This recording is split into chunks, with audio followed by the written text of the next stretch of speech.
think it's hard for a lot of people to have hope about the future of coral reefs. And I know the data, I know the science, and I still have hope. Coral reefs are actually phenomenally important to our planet. They only cover less than 1% of the ocean floor, but they support 25% of all marine life.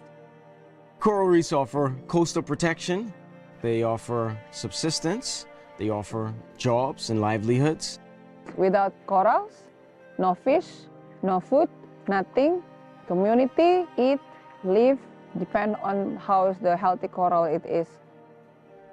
Reefs are dying globally, and this is due to natural reasons and human-induced reasons. Pollution, invasive species, coral disease, as well as unsustainable coastal development. All of these pressures are working together. However, there's without a doubt that climate change is killing reefs way faster than they can rejuvenate and making those stressors a whole lot worse. We have a window of opportunity, about 10 more years, to save the world's coral reefs. If we don't act, up to 90% of these critical ecosystems will be gone by 2050.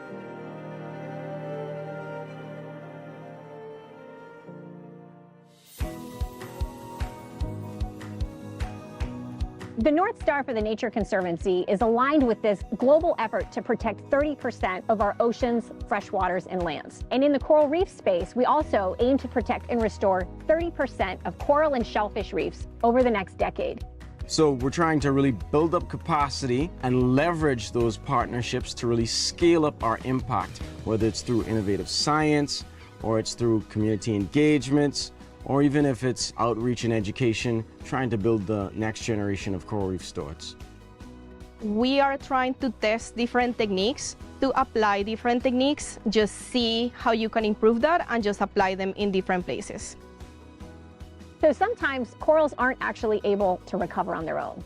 We actually have to come in and do some interventions, and that means things like replacing the structure, putting substrate underwater that corals can grow and settle on. In some other cases, that means actually putting more coral in the water. So we would collect fragments from other spaces or other places, or we would grow them in the lab and then outplant them onto the reef. It involves, looking at how natural resources are being harvested on the coral reefs and other areas within the ecosystem, and manage them in a sustainable way so the people can continue to utilize them and also to protect them for generations in the future. Right now, they're working with us in terms of assisting us with zoning plans for a number of parks throughout the Bahamas. What we do hand in hand with the Nature Conservancy. The Nature Conservancy works globally and has access to knowledge and partners across the world that really can drive innovation and get us to where we want to be. So I've been in the field a long time. I've been doing marine conservation for 20 years. And I've seen big changes over time. And one of the things that gives me so much hope is how much leadership I'm now seeing at the local level to save their own reefs. Mama rasa bangga karena karang yang sudah mati, yang sekarang kita jaga ini sudah bertumbuh dan masih sudah berkembang. Our fundings at the state level are very limited. So through our friends and our partnership, through the NGOs like PNG, we can sustain the healthy reefs for our people.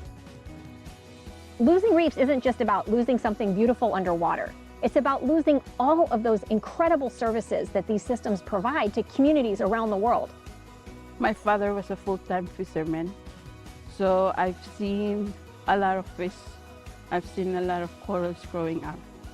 The baseline today has changed, and I would like my children to continue to see what I've seen.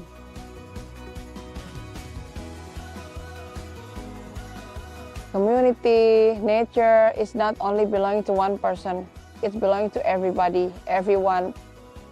We have to protect it all together.